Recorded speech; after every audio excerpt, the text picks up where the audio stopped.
Good morning once again, colleagues. My name is Kosietu Ntuli. I'm from the Research Capacity Development Unit at the Postgraduate School.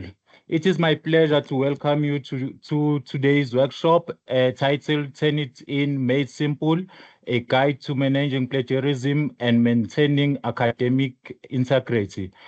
Colleagues, please note that this workshop is recorded and it's for those who are not who were not able to join us today, and they will be accessing the recording at a later stage at their own convenient time. And also for you colleagues who attended today, just to go through some of the topics that were covered today at a later stage. So please note that this workshop is recorded, and feedback will be shared to the chat, as well as this recording of this workshop and the presentation of this workshop will be shared to your respective Moodle communities, which includes PDRF and supervisor communities. However, we will also be sharing the recording as well as the presentation of this workshop on the RCT management system, which was launched last week, Friday. If you are not enrolled in any of those platforms that I've mentioned, which is the Moodle communities and the RCT management system, colleagues, we kindly request you to send us an email on supervision calls or RCT inquiries. Then we will be able to enroll you or assist you in enrolling for that platform.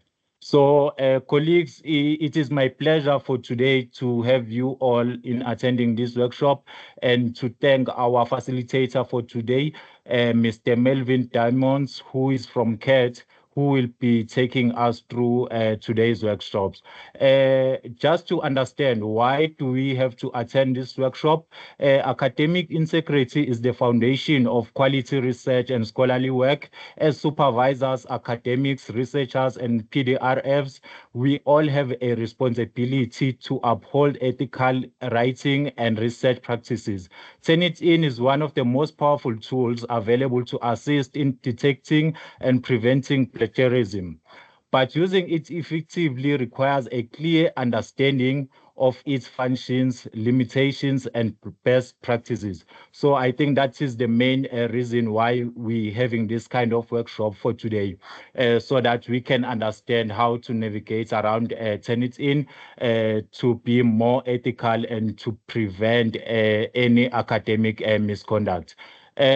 Just to go through some housekeeping rules, colleagues, please note that this workshop is recorded, as I've mentioned earlier, and the resources will be shared to your respective module communities as well as to the RCT management system. If you do have a question, please unmute your mic or raise a hand, and then I will notify our facilitator for today, Mr. Melvin, to say that there is a question on the chat or there is a hand raised, and then you will be able to ask your question or to just say your contributions to the workshop for today. So other than that, you are more than welcome to type in your questions under the chat. I will also notify Mr. Melvin for that. Mr. Melvin, if I can ask, would you prefer to take questions later after your presentation, or you will be taking them along the way as you go with your presentation? I think it's best if colleagues raise their hands and ask the questions if there's a concern that I'm addressing on the platform. It makes it easier for interaction so that people will know where we're going to, and we have clarity in terms of understanding certain concepts and certain clicks that I'll be navigating on Moodle. Thanks. Well, thank you for that, Mr. Melvin. Colleagues, you will be required to raise your hand or type in the chat, and then I will notify our facilitator if there are any questions.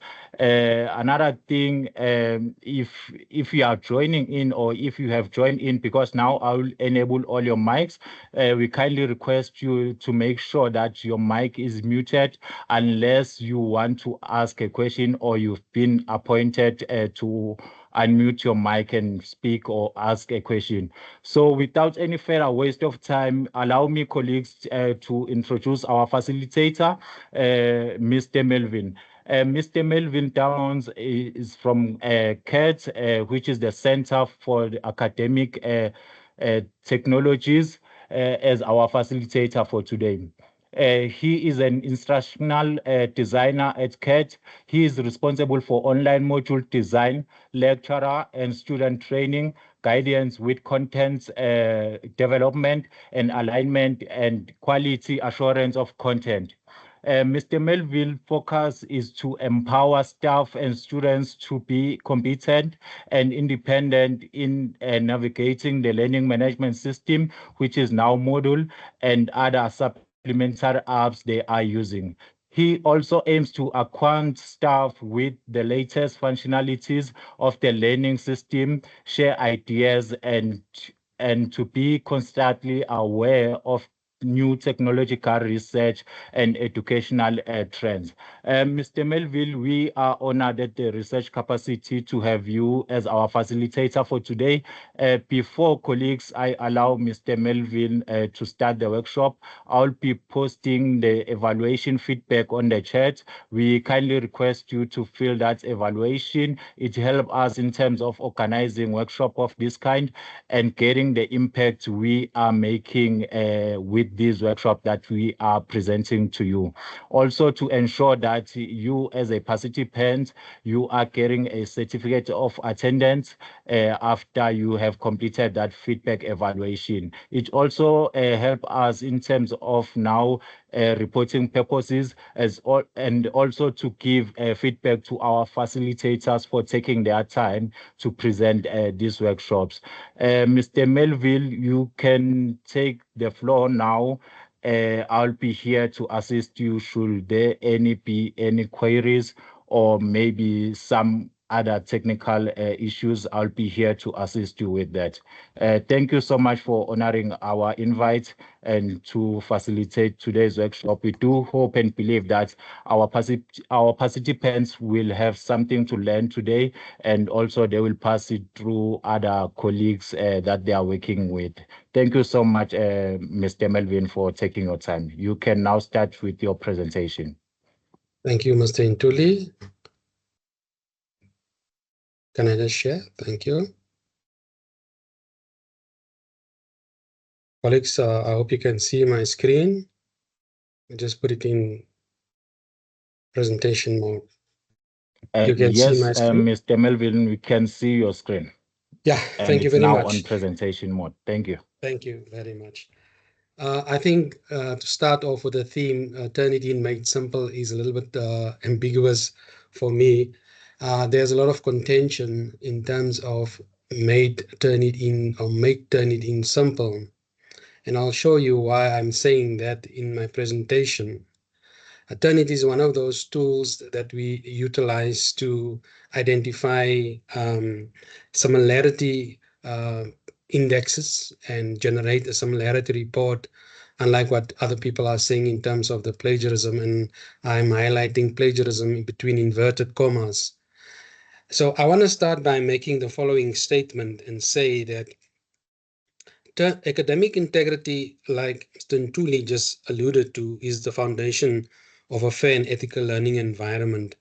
It ensures that students take responsibility for their work and uphold honesty. And I think honesty is one of the underlying values that one needs to understand and lift up and highlight in their studies and respect the efforts of others. And I think this is where we're coming in terms of the correct citation and referencing. This presentation will explore the importance of academic integrity, common violations such as, like I indicated just now, the similarity index and dishonesty. I deliberately changed the word plagiarism with similarity index and practical ways to maintain ethical academic practices by embracing integrity. And the word integrity comes and will be highlighted several times in this presentation. We not only protect others and our own learning environment, but we also contribute to the culture of trust and excellence in education. So why is integrity and why does it matter beyond academics? Integrity strengthens our personal character. It builds strong relationships and trust. It enhances career success and reputation. It contributes to a just society, and it boosts self-respect and peace of mind. Why I'm saying that? Is integrity is a core value that shapes an individual's character. By being honest and responsible in small matters, translate into being trustworthy in major life situations. And I'll just show you a clip regarding that as well. People also value honesty and reliability, whether in personal friendships, family, or professional relationships. Integrity helps establish trust and respect. And what's pivotal here is that I think there's some feedback. Integrity as at an individual. There's some feedback on the mic, Mr. Intuli. I don't know if someone's mic is on. Sorry for that, Mr. Melvin. Yes, Yeah. someone's mic was on, but then I Okay. was able to mute it. Ah, You okay. can Thank you carry very on. much. Thank you. Okay. Yeah, I was saying about the it enhances success and reputation. So many a times you'll find that employers are looking for individuals with strong moral values.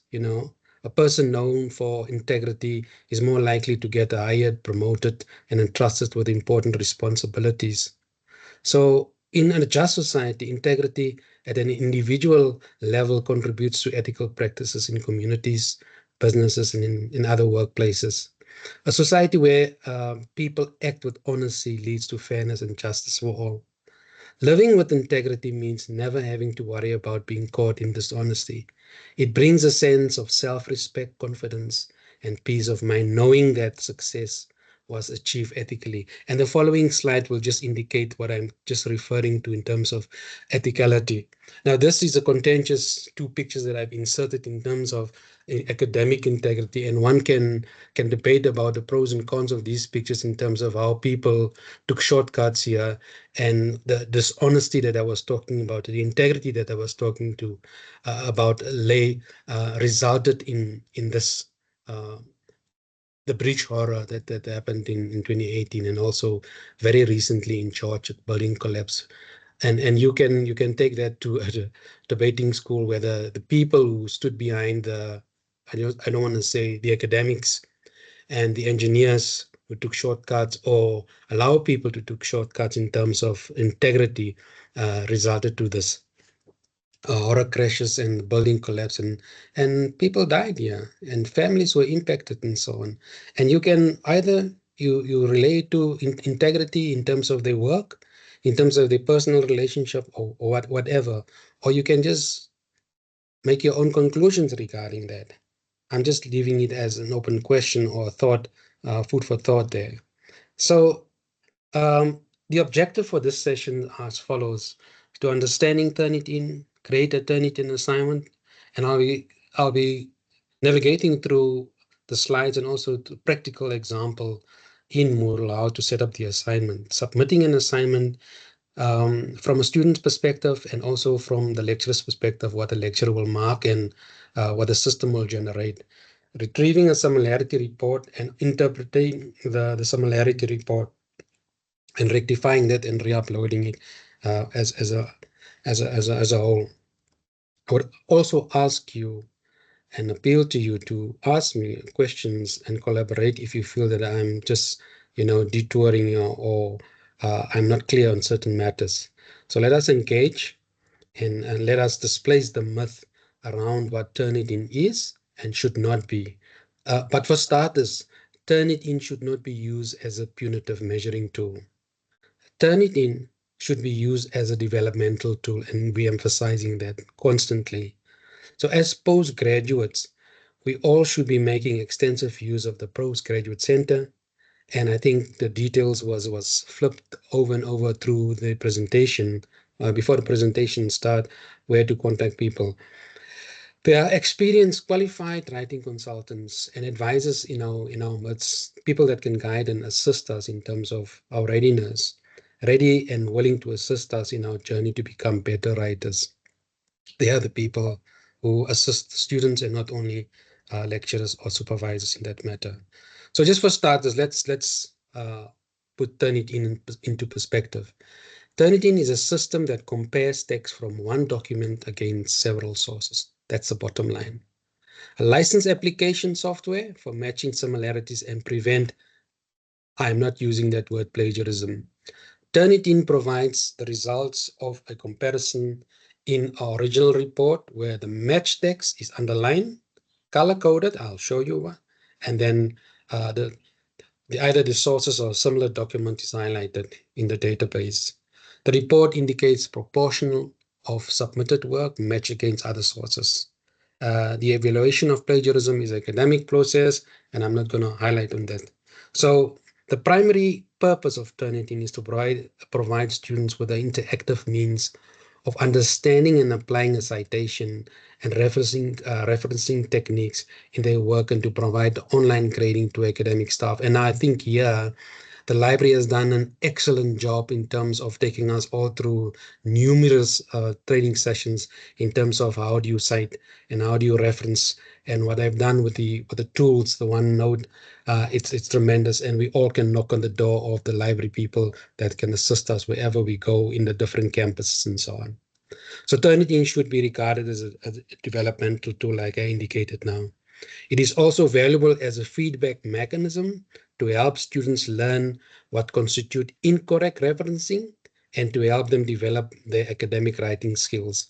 Now, we are confronted with a number of checks here and competition out there. Some academics use UniCheck, Viper, Jenny.ai, Blackbox.ai, Perplexity.ai, Gemini, Writeless, and the latest DeepSeek, and I'm not even talking about ChatGPT. Now, we are confronted and we have been challenged by these software and AI applications. And these applications assist students, and some of them doesn't even detect similarities, in their work that they are submitting and so on. So we as lecturers and staff that assist our students in their writing journey are constantly confronted with these AI that's on a daily basis. They're advanced, and they are being upgraded, and they can't detect certain areas where people have used certain sources as their own and not referencing 100%. So what I'm going to do now, I'm going to navigate through the slides so that I can show you where do we start with the Turnitin process. And then I'm going to do a practical example in terms of submission of a Turnitin assignment, how it's been graded, how it's been checked by the system, and how the student need to respond in terms of the similarity percentage given by the system. So the first process would be the Turnitin process, how to create an assignment.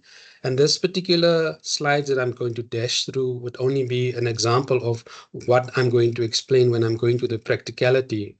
It's basically you create an assignment and you will name the assignment in the content area. And the second process would be enable the settings. And I think here I want to ponder and go a little bit slower in terms of the setting that you need to enable in order for you to generate a Turnitin similarity report or similarity report index.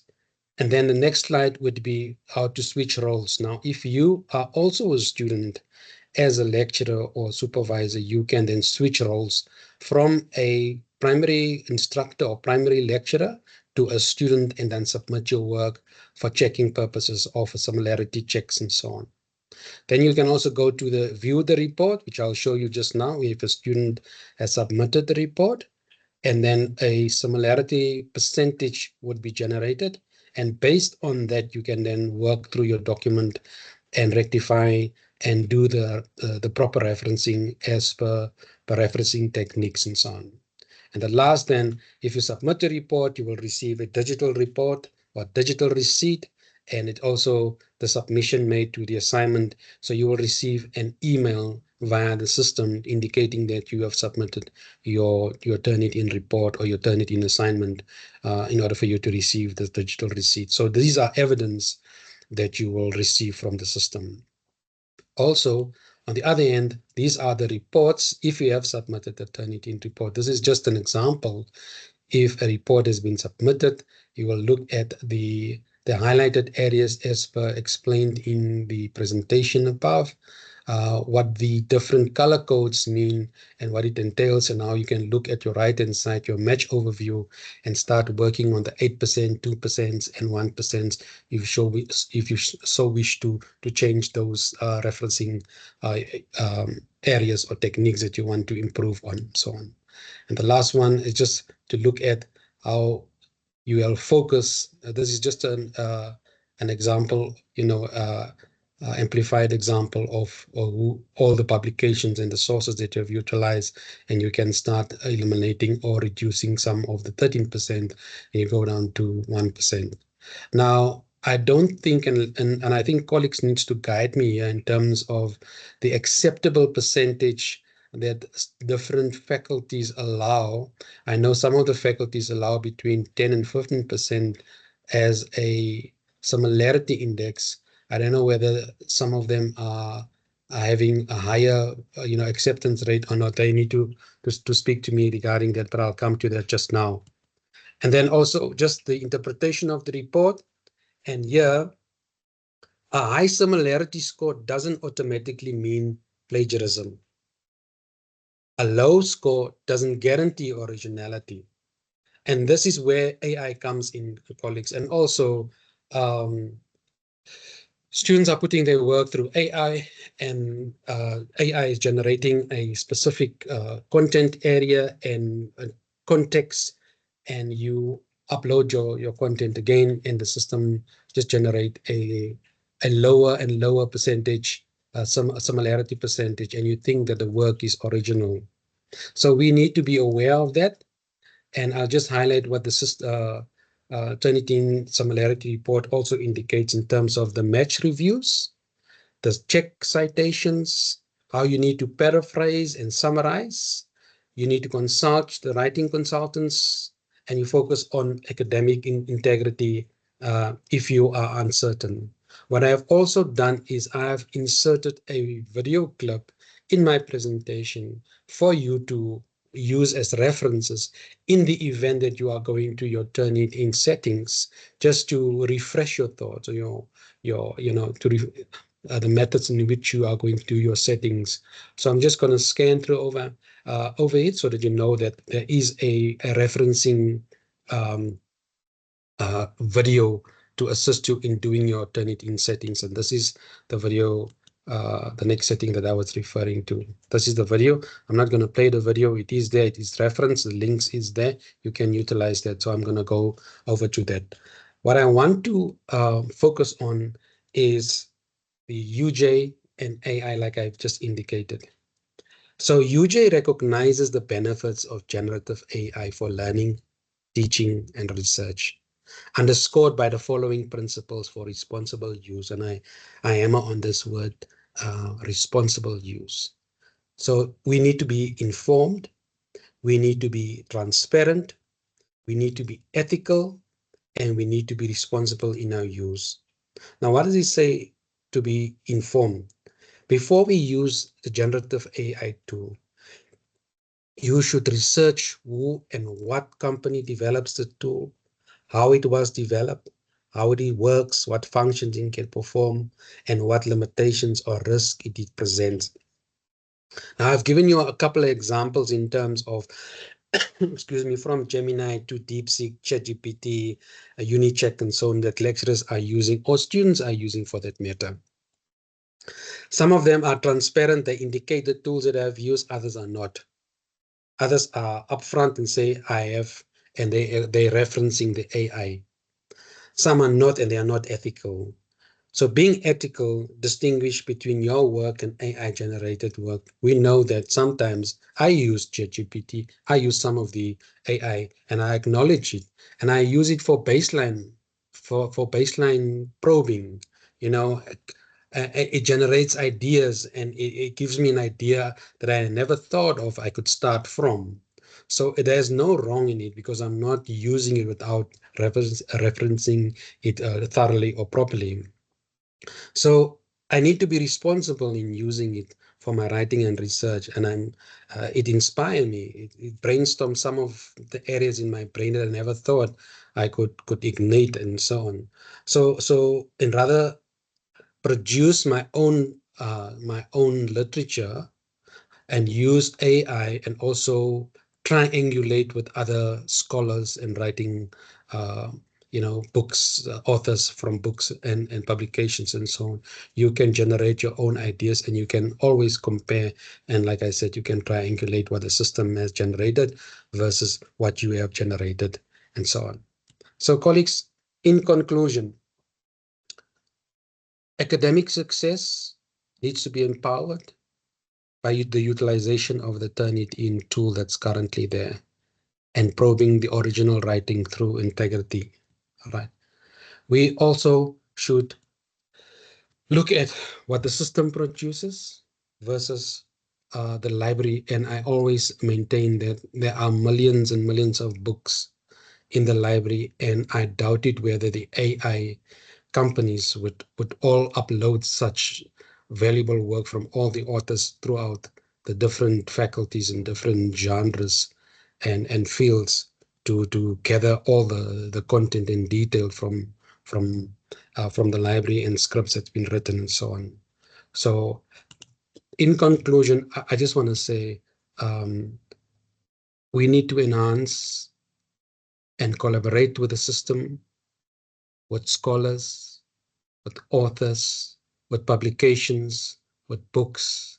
And what the system basically just do, Turnitin fosters a collaborative environment where students and educators or practitioners work together to maintain academic integrity and excellence.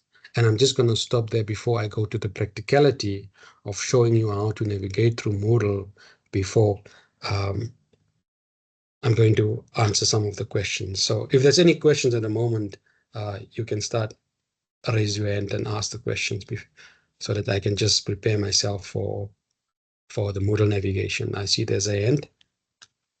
Yes, there is a hand, Mr. Melvin. But first, let's go to Senzo, the question on the chat. And How does Turnitin handle student data and intellectual property?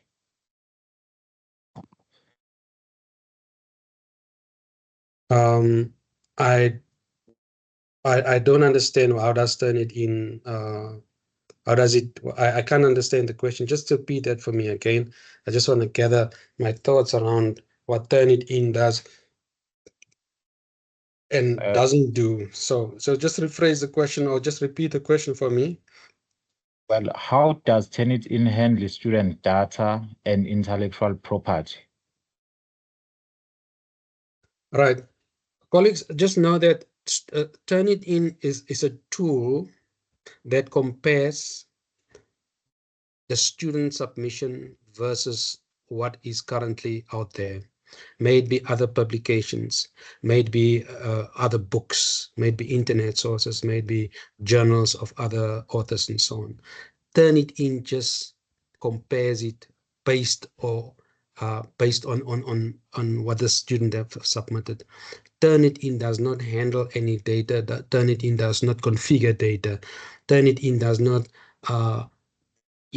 summarize data for whatever reason and so on.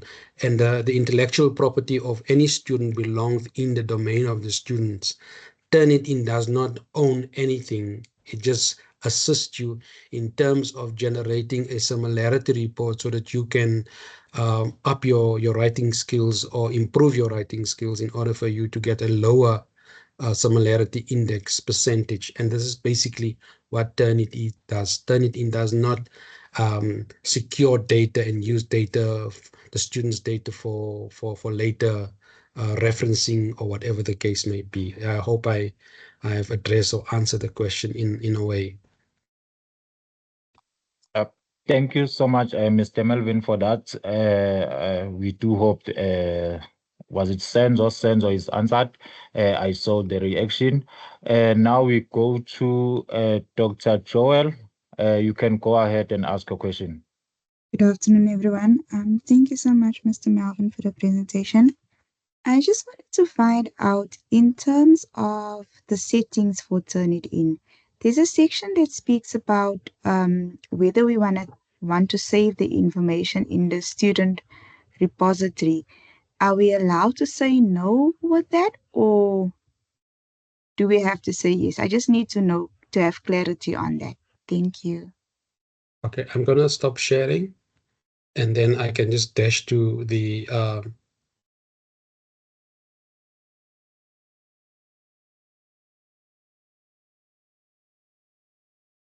just gonna close this quickly. All right.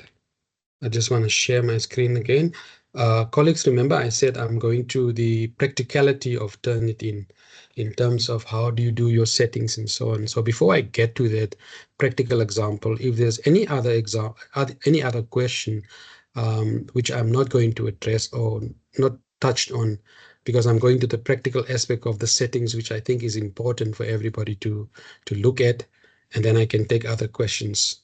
If there's any other questions, I'll take the question now. If not, then I'll propel myself to the Turnitin practical assignment submission and settings. I hope there's a question, Joel. Sorry, Come on. I just wanted to find out for the submission, right? Yeah. Do we because I've tried seeing if we can give students two attempts. Let's say, for example, if the percentage was high the first time and they want to reduce it, do we have an option for that as well? That's why I'm saying, Carmen, I want to, if you allow me, it's all in the settings, like I said. Okay, If there's no other question, then I can go there immediately. okay. Thank you. Colleagues, My if you allow me. apology. Okay, no problem. I think you can go ahead, Okay. Mr. Melvin, and then we will take questions after this presentation of practically. Okay, my screen is visible to everybody, right? Yes, it is. Right. So I just want to start of colleagues before I get to this space where you see basically where you will go to when you create a new section. And for instance, you want to call this section, I'm just going to call it for the purpose of whatever RCD. Let me say RCD, turn it in, and I can write a note, dear students, please find the turn it in submission link here, and I create the section, a session.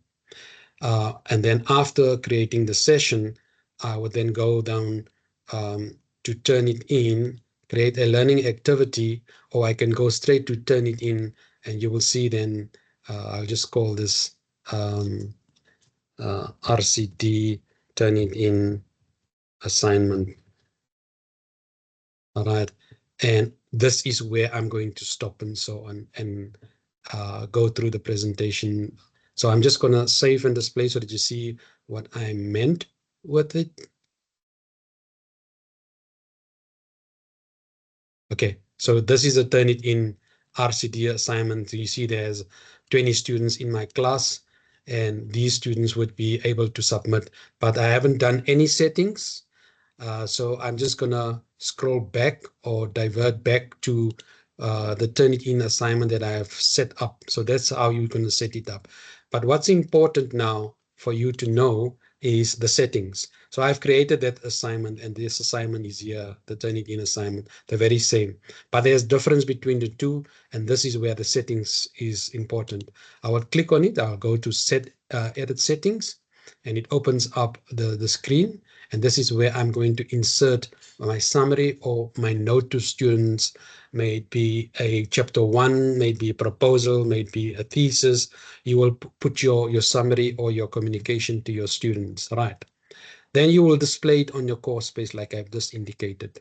The submission types is here, and you click on any submission types, may it be a file, may it be a video included, and so on. So that's why I'm selecting any submission types. So if ever I am lost or I'm uncertain in terms of a setting, there are question marks at the right hand side of the settings that will guide you in terms of the settings. So you click on it, and it gives you a little bit of information or detailed information in some of the question marks to say that the submissions can be made into two different formats, copy and paste or file upload. So I know it's going to be copy or it's going to be a file upload. So I know 100%. Number of parts. If you are going to ask students to submit in stages, for instance, chapter 1, 2, and 3, you can say number of parts will be 1, or you can select which one. So I'm only going to submit maybe my proposal or chapter 1 or chapter 2 or whatever the case may be. If I'm uncertain, I'm going to the question mark and it guides me in terms of help with number of parts, right? The maximum file, I'm going to leave it at 100 megabytes. I think it's the allotted size. Allow submission of any type of file. I say yes. May it be a Word, may it be PDF, may it be a document that I've copied and pasted. Display similarity reports to students. Here you have to click yes, because you want the students to read and receive the similarity report based on the submission. Right. The grades, auto refresh grades, I'm not too prescriptive about this, but if you assign a particular mark, you can just leave it as is because it's 100 there. 100 can be, can be reworked to a percentage and so on. If you want to auto refresh, you automatically refresh your grades and scores. This is, and I doubt it where Turnitin is actually, if it's an assignment, you can change this to yes, automatically refresh similarity scores and grade if you so wish to do so. But I'm not going to focus on grade display and refreshments. It will be running a webinar at some point for us. There is Sorry for that, Mr. Melvin. Colleagues, please make sure that your mic is muted. Thank you so much. Mr. Melvin, you can proceed. Sorry for that. So if colleagues are comfortable with the submission type, the number of parts, the size, the submission file type, and I've indicated you need to check that it is yes, the similarity report for students. And then I'm going over to my right-hand side, which I think here is where we need to know. You will make it visible to the students. It will show on your page. If there's a grade attached to, you will insert the grade. That's basically the importance of it. And I'm closing that. And assignment parts would be, if it's one part, like I indicated here, if it's in this area, if it's one part, chapter 1, or this proposal or final chapter or thesis, you will just put one part there. The start date, due date, and post date is extremely important in terms of the release of the marks.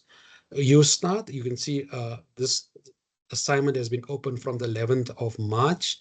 I've opened it at 13 minutes past 9.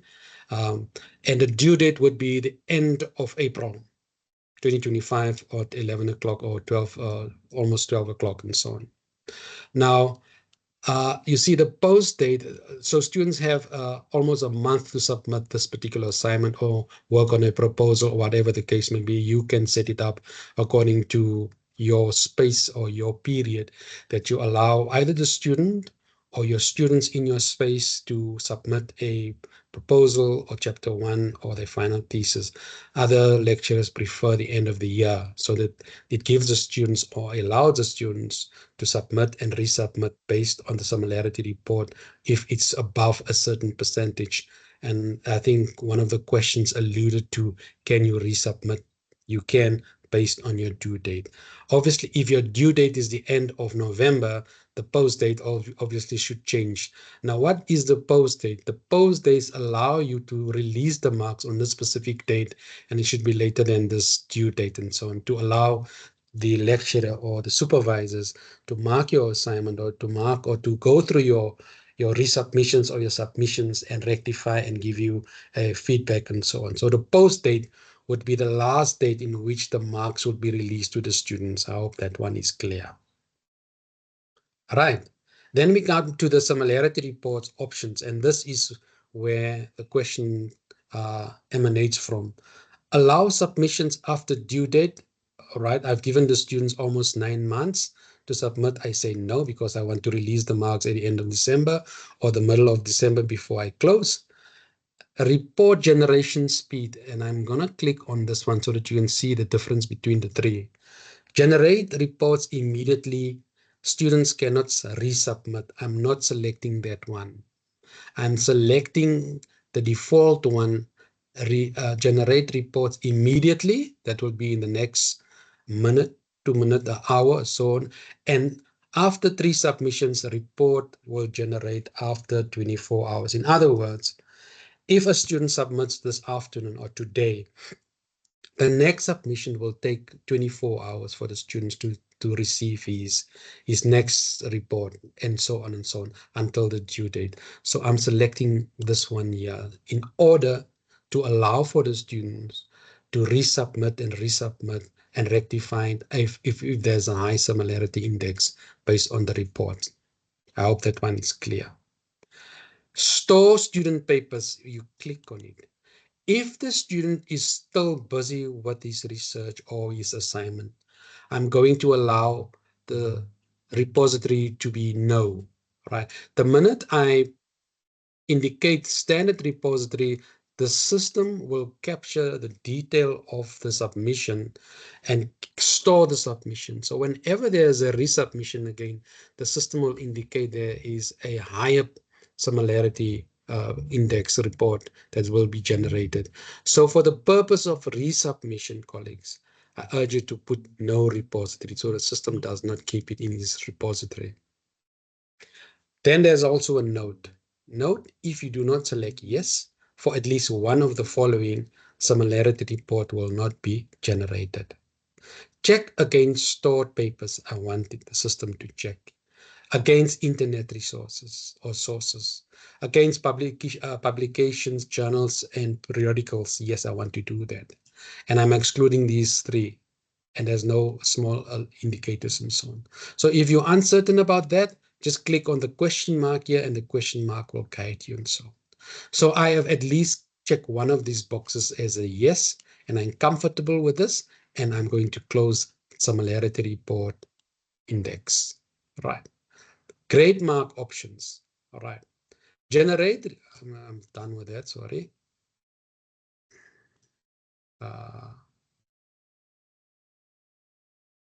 This is the one I'm. If you are still going to mark the content area or the contents of an assignment that you have submitted, a Turnitin assignment, and there's a rubric attached to it, you click on the bottom and it says, I haven't inserted a rubric, so I'm just going to cancel this one here. You can launch a rubric and you can insert a rubric there as well.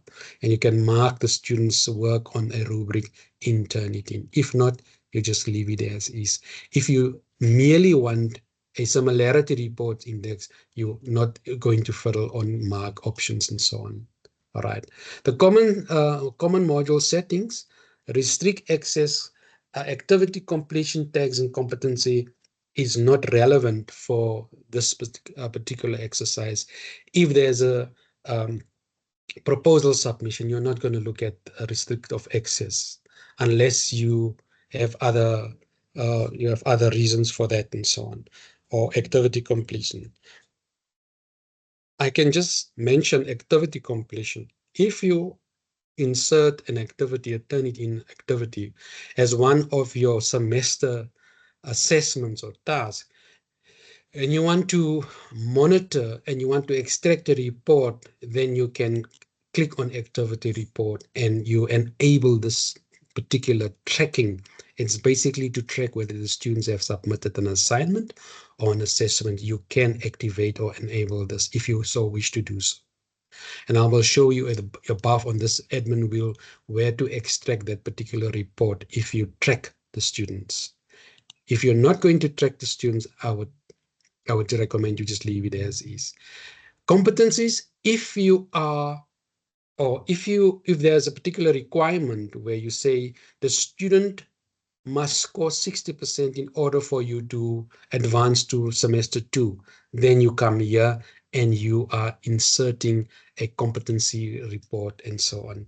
And you complete a competency report. In other words, the student will then follow the competency requirements. So all students in assignment 1 needs to score 60% in order for them to be allowed in semester 2 or to carry on with the next assignment. then you activate complete competencies. If not, then you are not going to fiddle on this. So I've done my settings. I'm comfortable with the settings, and then I can go on and save and display. But before I get to that, I am now a lecturer and a student, and I want to submit my own work and turn it in, right? I go to this admin wheel on top, I click on it, and I go to course administration. I scroll to the bottom, and near the bottom you see switch roles.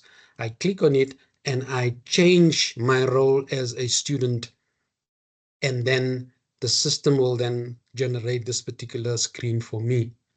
And I can then upload my assignment, or you can see the submit paper. I can then upload my assignment as a student. If you are not a student, then the students will then be allowed to upload their assignment and receive their own. This is the title. There was a start date, the due date, and the post date, and the marks available will always default to 100. Right. So I'm going to group all participants, and you will see all the students in this class are being displayed here. I just waiting for the system to update here. So all the students will be there. All right. I'm going back to my original row. Click on my normal assignment, right? You can see there's, which I've just explained now, and I've asked one of the students to upload an assignment. The assignment was uploaded, and there is the similarity report being generated. So this student scored 18%, and I click on the similarity report. It opens up my viewer, and this is what the system has generated now in terms of where the percentages lies in order for me to work on this. I've also indicated that there is a digital receipt that's been received if the students upload it, and you will also receive an email to that matter or the effect that says you have uploaded an assignment, and this is the assignment title, and this is the date that you have uploaded, and this is your receipt, right? The system has generated a similarity report, and this similarity report for this content that's been uploaded here by the students is 18%. Right. Now you can either download this assignment or this chapter or proposal or thesis, and you can manually look at it, and you can also look at the percentages that's been allocated to the content that you have uploaded, and start rework work and rectify in terms of what you want to resubmit and so on. You can also look at what is this 8% all about, and you can view the match breakdown. If you click on it, it'll guide you in terms of, okay, I see Samuel, Judy, do Anthony. This publication has been mentioned a lot, and you can start working on the students' work and so on. And you can start, you say, oh, this is the book that they've mentioned. There's a couple of similarities that's been offered here and been not properly cited. I either need to go back to the library and ask for assistance here, or I can rephrase it, or I can utilize some of the assistance that's been provided in the research capacity development unit, or I can go to one of the library consultants and ask me to for this particular work, and how I can rewrite and rephrase and so on and so on and so on. So this is basically just an indication in terms of all the publications that have been utilized by this specific authors. This publication, you can rework it, you can download it as like I indicated, and start rectifying your work and so on. So once your work has been rectified, you're comfortable with all the references or the citings that you, or the matching that the systems have given you, you have reworked it, you have paraphrased it, or the students have done this, and the student is comfortable with the reduced similarity report index, the student can then resubmit. Right. This is now before you start marking. And you can see there's not even some mark allocated. So the student can just work um, on the percentage that's been given via the system. Any questions on that, colleagues?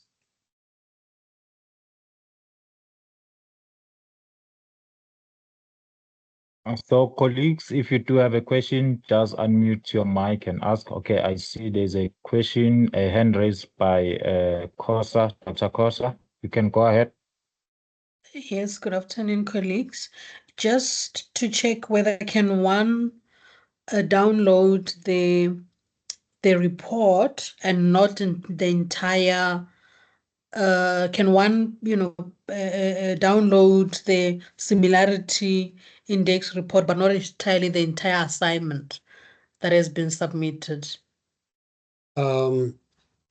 The system does generate a report, but to me, I think it's advisable if you are a student to get the resources, the report, and also the assignment. Well, this is PDF format. The system will highlight it anyway for you to say that look at these areas where you need to focus and rectify and so on. But the system will generate such a report, and uh, and you can work on it. Yes, to answer you shortly, this you can download the report and so on. Like you will receive the receipt as submission, you will also receive a similarity report in terms of what the system has generated or what the student have actually, I don't want to say transgressed in, but yeah, you understand what I'm saying. Any other questions, colleagues? Colleagues, if you do have a question, just raise your hand or just type on the chat. I do have a question, Mr. Melvin. In case whereby a table of content or a cover page is highlighted and now it's adding towards the similarity of a student, how do we reduce that or hide that not to show as a similarity on the student view? Okay, there's two ways of doing. You can either eliminate that table of content and submit it in the final submission. Then you won't have a repetition of that. That's the first way of circumventing that. The second one would be just to just go back to at the bottom where it says you can exclude. Can you see there? Exclude the sources. You can highlight that if there's a table of content, for instance, you can just click on it and exclude it. Can you see what's happening? The system will reduce you can see I'm going to exclude those, and the system will then give you, can you see what happened immediately? My similarity Yes. index report will be immediately impacted and I'll receive a lower score. Then that's how you do that. Yeah. But So like I there is no said, to way, me, sorry for that, there is yes, no way of setting that before student they no, can upload their document. no. That's the reason why if I were to just uh, hurry to the assignment settings, if I were to go back to the assignment settings and I've looked at the setting here where it allows me to resubmit and resubmit again. And it makes provision for this when you come to the similarity report index. You see, generate, and I say, click on here, generate reports immediately, but also the students can resubmit after a submission has been done. You have rectified it and you can work on report number 1, report number 2, and report number 2, 3, and so on and so on and so on. If, however, you have completed all your chapters and you want to submit everything now, colleagues, you would come here and you would click on standard repository, and then the system will then assess your content versus what's in the database of Turnitin. Does it make sense? So Yes, it does. Thank you so much whilst for you're that. still working, you will have no repository and you can exclude your table of content because you don't need to resubmit your table of content 10 times before you do a final submission. You're only going to get that increase similarity report to say that you have plagiarize the following, and it gives you an indication that you need to either exclude it or don't submit it once you're still busy with your work. I hope that is clear. It is very clear. Thank you so much. Any other questions, colleagues? I've shown you one assignment that has been marked. So obviously, when you go to, you advance to the next student, and the next student you're on top, and assign the mark, allocate the mark to the students and say, okay, fine, I give the student 76 for the hard work and the effort and so on. And you can then advance to the next student and the next student and the next student and so on. Okay, at least this particular student will have a similarity report of 18% or less than 80% based on what I have included or excluded as sources. So I'm going to go back to my settings, and I emphasize the importance of these settings here. Very important. Right. If I'm comfortable with that, I'm just going to cancel this because I've already saved it. It's already a submission. And I'm going back to my landing page, and this is where my assignment would be, right? So as a student, I just come here, I click on it, and I will receive my mark, my similarity index. All the other students in my class who have submitted will then receive their submission. The Turnitin ID paper will be here, the date of submission, the title of the assignment, the similarity report percentage, and the mark that I've been given out of 100 will be stationed here. And you can see then the students can either download the assignment and resubmit again. Download the assignment and resubmit again. And so I'm improving my writing, and my integrity becomes higher and higher, and I am not utilizing AI to that matter, or perhaps I'm using AI for that matter to improve my writing skill, and so on and so on. And I submit my original report or my reworked report. And on that matter, I'm just going to leave it as explained and so on. So the marks will then become available after all submissions have been done, and the marks will then be released on the 30th of May, as stated on the post date then. All right. And I can also export it, colleagues. And this is the bottom line, colleagues. Any questions? I see there's Neil. Yes, thank you so much. It's a brilliant session. I'm learning a lot. I just want to know, I've got a lot of undergraduate students, is Turnitin suitable, or is it more suitable for postgraduate students? In the past, Neil, remember we had, what do you call it? There was on the previous LMS, we had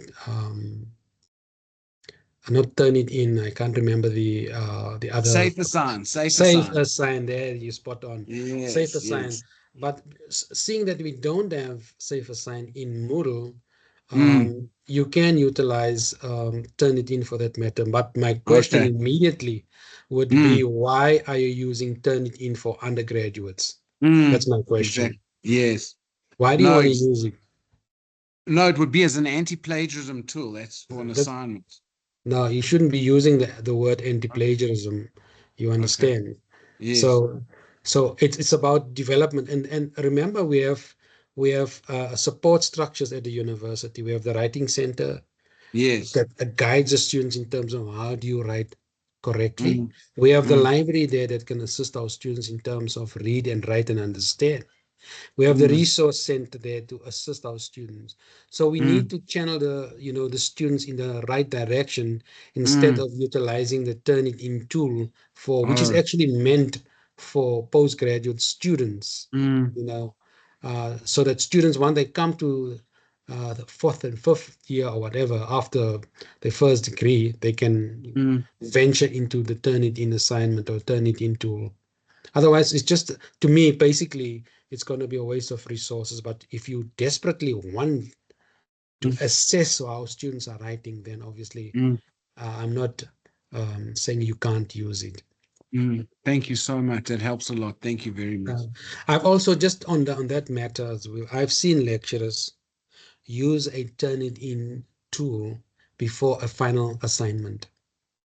And then they would send the students back with their similarity report and say, you have scored now 50% similarity on your work. For your assignment, your final assignment, I want you to rework this assignment and you submit. I don't want to see the very same high percentages in your work. I have seen it in the past. And lecturers are still doing it. Yesterday, and I asked the same question. If it's an undergraduate course or undergraduate students, guide the student in the correct direction. There are resources at the university at their fingertips. There are tutors, there are mentors that can guide and assist them, channel their energies in the right direction, and not utilize a tool. Because what the students will be doing, they go to ChatGPT, they set the assignment through ChatGPT, and they submit the assignment. And we waste and we missed an opportunity, a golden opportunity, instead of asking our writing consultants and the library consultants and advisors to guide the students in the correct direction. Carmen?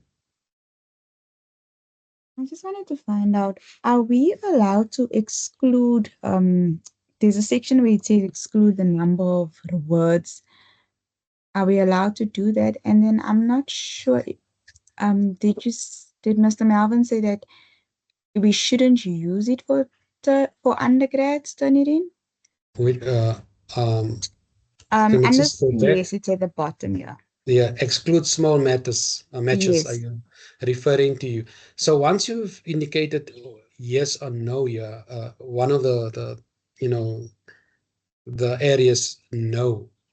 Let me just show you what I mean here. If I were to Okay. change everything, you see by default it doesn't open here. You see, okay. even if I change allow submissions yes, and I do that, and you see it doesn't. It's by default. It's no. It's no limit. Now you see what the system does is that and in the past, I know in previous LMS, it allows you to indicate, say, small matches, and people would say 15 or 3. Now it just compounds your problem when it comes to your similarity report index. An example, if you have say exclude small matches or include small matches, and you say 3 words, and for instance, you start with in the beginning, those in the beginning 3 words would be highlighted throughout your assignment.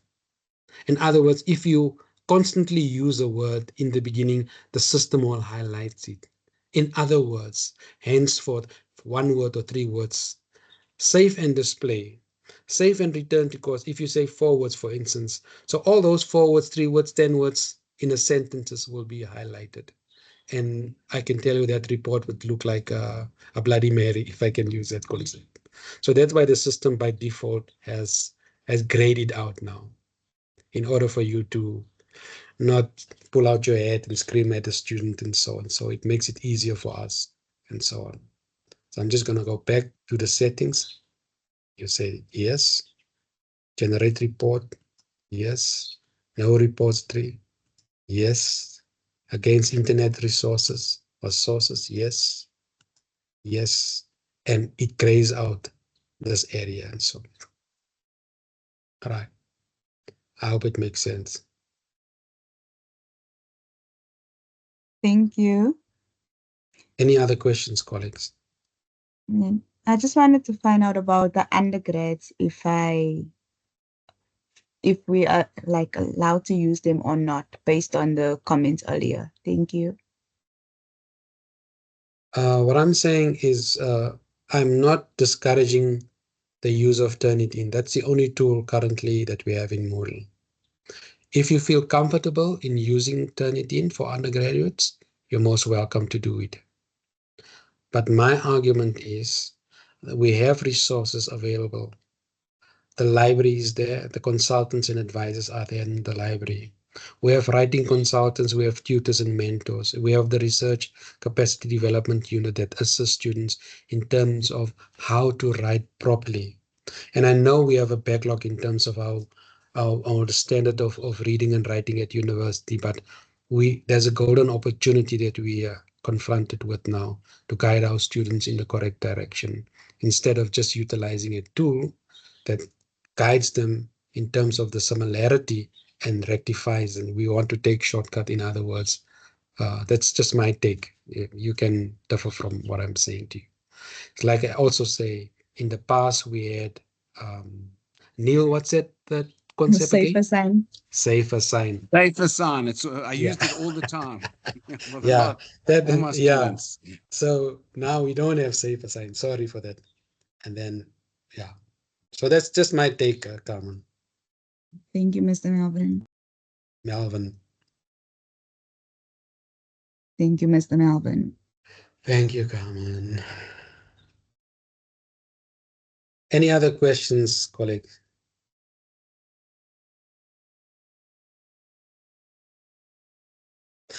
My last contribution towards this presentation, colleagues. There are students and lecturers or supervisors who erroneously submit thesis, chapter 1, chapter 2, and so on and so on, that want their content to be deleted on Turnitin. Remember, when you submit on Turnitin, it keeps record of on the database of what you have submitted. Hence the reason for the settings. So if you want your content or your submissions to be deleted from Turnitin, you have to write to moodle@uj.ac.za in your mail address, the content area that you want to highlight. Indicate to Tolisa, just say quickly this. In your subject area, please indicate to Tolisa that you want a deletion of your assignment called Why Nations Fail, or your proposal, or your chapter 1 or 2, or your thesis. And then the system will prompt you, are you sure that you want this deletion? Because it's going to remove everything from the database. And once there is an order to be done in Turnitin, that submission will not be there.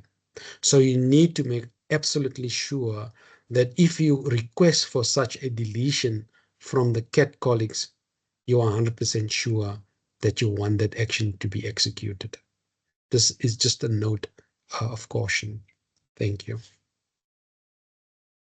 The reason why I am saying that, colleagues, in the past, especially when it comes to the end of the year or final submission or graduation, and students say they have submitted their thesis or their semi-thesis or whatever, or the final assignment in Turnitin, and it doesn't appear on their side, someone has deleted. CAT does not delete any content or assignment from any particular person unless been instructed by the lecturer. So we also have a trail of requests. We also have breadcrumbs, that we call it in IT area, that we can follow, or blueprints that we follow. If you request certain requirements or requisitions or actions to be executed, CAT does have a record of requests from lecturers or supervisors and so on. That's the one thing. Also, in the past, we have created a postgraduate journey for our masters and PhD students, where the supervisors and students are enrolled in those two areas, masters and PhD journeys. There is milestones that's been ticked off when there's submissions, and I don't know how many of the supervisors are aware of that or following that specific journey with their students. And then the students have line of sight, and there's transparency in terms of submissions, whether proposal have been submitted, chapter 1, 2, 3, 4, 5 have been submitted, and the students know exactly there is, there's progress been made, there's constant communication, it's transparent, and if the HOD or the DVC wants to have a line of sight of it, they are more than welcome to have line of sight in terms of how students are progressing in their masters and PhD journeys. So just to let you know about that as well. So if you so wish to request such a journey for masters and PhD, please do write a note to CAT, or Moodle at uj.ac.za and request such a module. And then the name of the student or name of the students needs to be inserted in your request. And then CAT or the colleagues at CAT will then activate such a module for you to have transparency and line of sight between you and your student and so on. And that is to circumvent any uncertainty and concerns, especially when it comes to closure or completion of a qualification or before graduation. Okay, on that note, if there's no any other questions, colleague, thank you very much. And this is why I'm going to stop sharing. Thank you, Mr. Melvin, for that. Just a quick one. I just wanted to know, with regard to AI use, how does Turnitin interpret that, whereby a student maybe copied from ChatGPT and paraphrased using other paraphrasing tools that are available online? I have indicated in terms of the challenge that we are constantly under threat and experiencing in the AI space. Turnitin is not able to detect any AI generated content. Previously, people said there was a Turnitin AI detector. That AI detector was deactivated because it did not show the original or true percentage that was utilized from AI in the students' work. It gave a warped percentage in terms of, or a wrong percentage in terms of what's been utilized by AI and what's the students' original work and so on. So henceforth, it was deactivated because there's so many applications out there, colleagues, and I need to tell you that, like I said, there's Viper Check, there are Jenny, there are Black Box, there's so many other we can't keep track of the changes that in technological space and so on. And there's so many, I know there's so many Asian products on the market as well that counters the AI or even the similarity index or the so-called plagiarism detector. And the students would, when the student submit his work, the students would get a extremely low similarity index percentage. And it doesn't mean that the student didn't utilize AI. It says that we have to be very careful in terms of how we assess our students in terms of their writing skill. That's why I'm referring to the writing centers, our advisors in our library, the research capacity development unit and so on, to assist our students in terms of writing instead of allowing students to use AI for that matter. I think there's a different platform. AI is there, like I said, for brainstorming and to prompt students to be creative, but not to copy and paste from AI and claim it as your own work and so on. So Turnitin, unfortunately, won't be able to give you a true answer for that in terms of how much content the students have used from AI and inserted in their work. So that's a challenge we are confronted with. And that's why the right principle of the university, like I indicated, be responsible in using the AI. UJ does not say you can't use AI, but you need to be transparent. You need to be your integrity needs to be up there, and you need to be responsible in terms of the usage of AI in your work. Thank you. Well, thank you so much for that.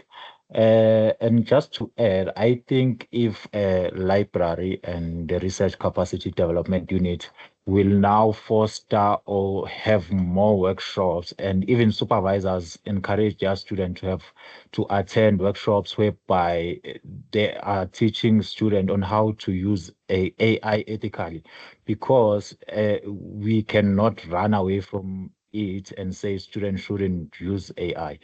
But if there are ethical ways of using it and supervisors encourage students to be more ethical and attend trainings or workshops that are offered by universities around AI usage, I think that will help a lot. Thank you so much for that highlight, Mr. Melvin. And to colleagues, if you do have a question, please do just unmute your mic and ask. Don't even raise a hand, just unmute your mic and ask a question if you do have. And if not, we can safely close the workshop if there are any questions, if there are not any questions from the chat.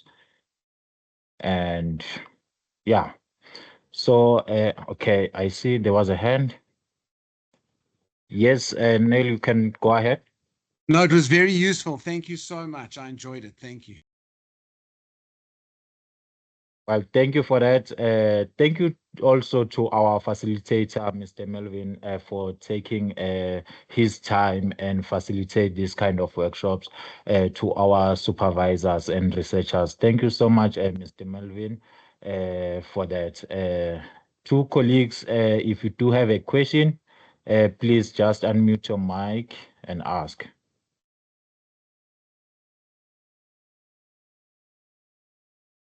Well, in the absence of questions, colleagues, thank you so much for attending, for making this session a possible one, and for engaging and asking questions.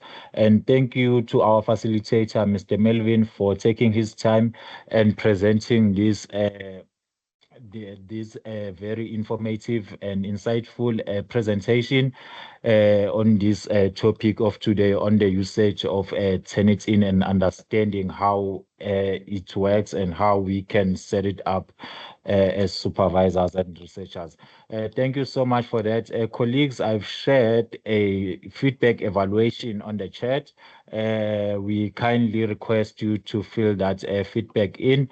It helps us in terms of organizing and reporting for these kinds of workshops, as well as to give feedback to our facilitators, because after the workshop, we have to compile a full report and share it with them in terms of attendance and engaging and the feedback that we received from this workshop of today.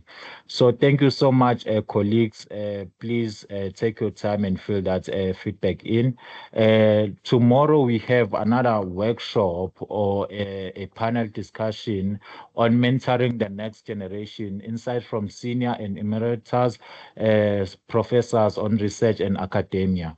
So please register for that. If you are unable to register, you are more than welcome to send us an email on RCT inquiries or supervision course, and then we will share a flyer for registration of that panel discussion, which is happening tomorrow at 10. So without any further waste of time, thank you, colleagues, for taking your time once again. We really appreciate. And to our facilitator, Mr. Melvin, thank you so much for honoring our invite and facilitating this kind of workshop for today. We do hope and believe that our participants and colleagues, they have learned something from today's workshop. Thank you so much. Colleagues, we can safely close the session now if there are no questions. I see Dr. Neil, is your hand up or is it the old hand? I just wanted to know your email address. Sorry, I couldn't. I'm looking for it. If I wanted to add questions, where's the email address? Okay, let me type it on the chat. Thank you so much. Thank you.